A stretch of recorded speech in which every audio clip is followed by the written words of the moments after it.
ব্যথায় কাতর নুরুল হাসান সোহান দাঁড়াতেই পারলেন না।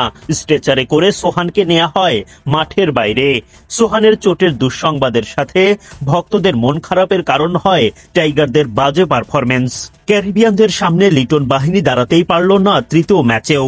টানা 3 হারে ওয়েস্ট ইন্ডিজের বিপক্ষে হোয়াইট ওয়াশ হল বাংলাদেশ। 152 রানের লক্ষ্য দেওয়ার পর মাত্র 6 রানে ওয়েস্ট ইন্ডিজের প্রথম উইকেট তোলেন শেখ মেহেদী। মাঠ ছাড়েন আলিক অ্যাথেনেজ। বেন্ডন কিং এর উইকেট তোলেন নাসুম আহমেদ। আমির জাঙ্গোকে আউট করেন রিশাদ হোসেন। 52 রানে 3 উইকেট হারানোর পর ক্যারিবিয়ানদের হয়ে দুর্গ গড়ে তোলেন আগুস্তে ও রস্টন চেজ। আর কোনো উইকেট না হারিয়ে ওয়েস্ট ইন্ডিজ পেরিয়ে যায় 17 রানের গন্ডি। আগুস্তে ও চেইজের গড়ে দেয়া ভিতের উপর দাঁড়িয়ে জয় তুলে নেয় ওয়েস্ট ইন্ডিজ।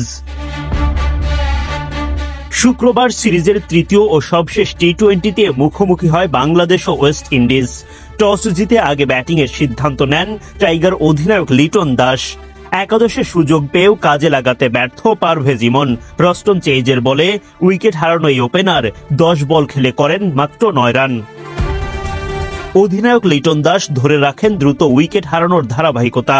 9 বলে লিটন করেন 10 রান। প্রথম 10 ওভার শেষে 2 উইকেট হারিয়ে বাংলাদেশ তোলে 67 রান।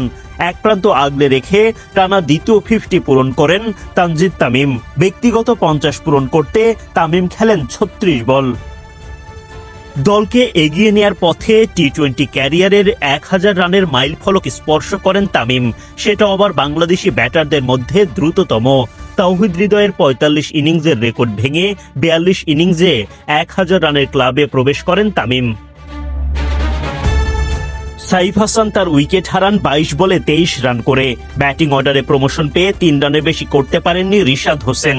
এক প্রান্ত থেকে উইকেট হারাতে থাকলেও তানজিদ তামিমের দাপুটে ব্যাটিংয়ে লড়াকু পুঁজি পায় বাংলাদেশ।